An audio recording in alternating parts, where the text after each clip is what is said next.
I'm Jamie and I play violin in the Civic Orchestra of Chicago. This video is for the orchestra students in Chicago Public Schools to help you practice while schools are closed due to COVID-19. Today, we're going to be looking at our left hand wrist position.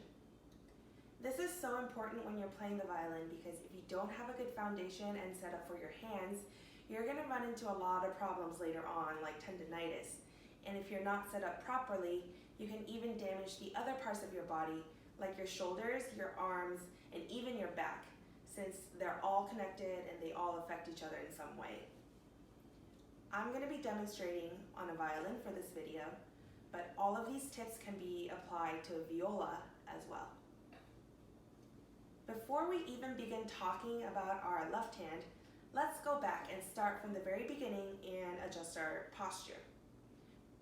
The first thing to know is that your feet should be approximately shoulder width apart when you're standing up. When you're sitting down in orchestra, your feet should still be approximately about shoulder width apart. They should be flat on the ground and they should not be crossed. So I want you to feel the ground in your feet and make sure you're balanced and that your knees are bent and that they're not locked. Next, we should place our violin in the correct position. You can keep your head nice and relaxed and straight. Just place your violin in between your collarbone and your chin. As you place the violin in its correct place, make sure your shoulder doesn't clench up like this as you place the violin. If it does, just relax, put your violin down, and then try again.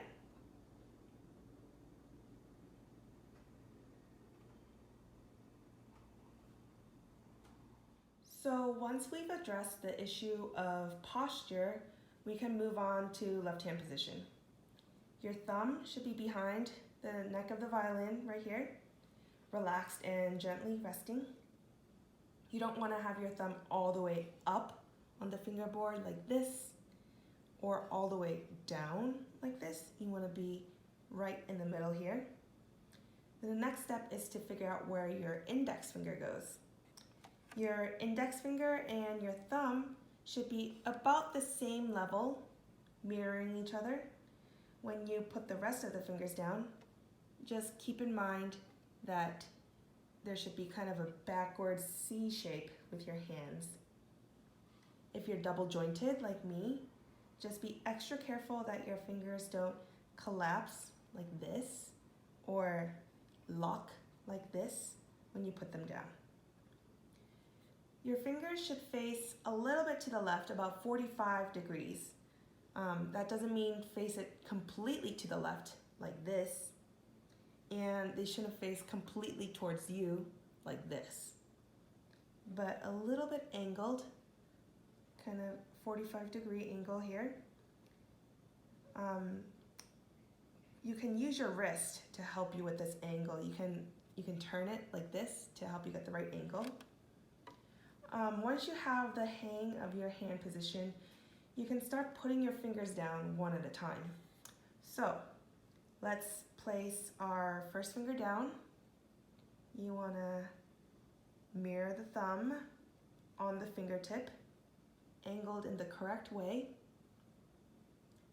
And now let's place our second finger down, also on the fingertip, and rounded and relaxed. And now the third finger,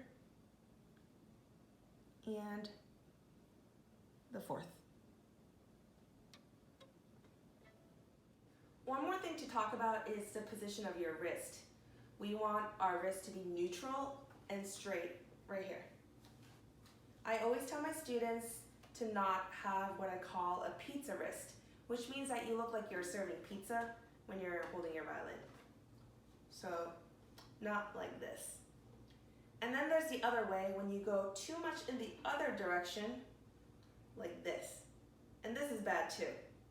If you're not sure if your wrist is straight or not, you can just go take a look in the mirror and you can check yourself. Now, let's try to play a scale. I'm going to play D major for you very slowly. We're going to think about our left hand position and making sure that our fingers are positioned in the correct angle and we're relaxed and curved and we're not pressing too hard or too soft.